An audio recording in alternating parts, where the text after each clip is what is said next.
With the average price of a home here in Hawaii more than $1 million, it's no surprise there are not enough affordable homes. KITV4's Paul Drews reports while there is a shortage of affordable housing, there's no shortage of possible solutions to the problem. Paul.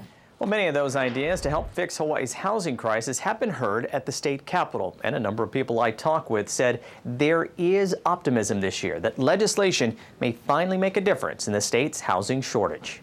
The legislature is proposing truly historic amounts of funding for housing, including more than $500 million for Hawaiian homelands, millions for fixing up low-income housing, and money for other homeowners.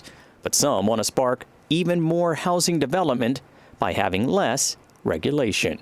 Zoning regulations, which, have rules about what you can do with the land that is already zoned residential.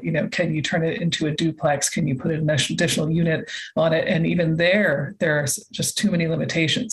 For decades, many homeowners could add ohana units to their property, while more recently on Oahu, additional dwelling units were allowed.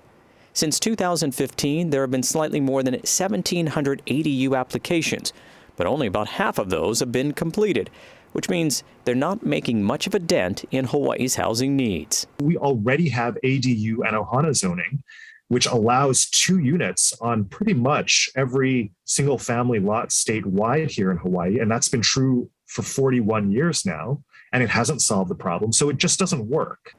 What will work? Well, it depends on who you ask. We need to make it possible, make it profitable to make houses. We basically just need to increase the number of houses, and that means reducing the regulation that has sort of stymied development. In other words, less state involvement. But Cheng feels differently. He instead wants the state to build more affordable housing. What I've proposed is to take existing state-owned lands in the urban core that are on the rail stations that are being built, and then to develop those with a high amount of density, a much higher level of density, condo towers.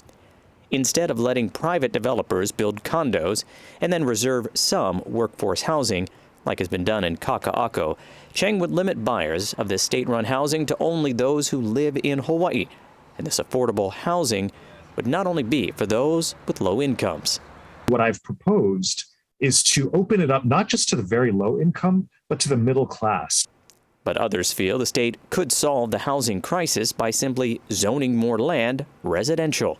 Only 5% of available land in Hawaii has been zoned or made available for residential use.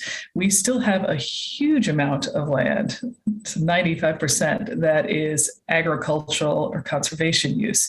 So, we don't need to add much to basically create significantly more land for housing. Now, one thing that many agree on is the need for more housing. According to a state study, Hawaii needs to build about 6,500 homes or units each year, but have only been producing about a third of that. Reporting live, Paul Drews, KITV4 Island News.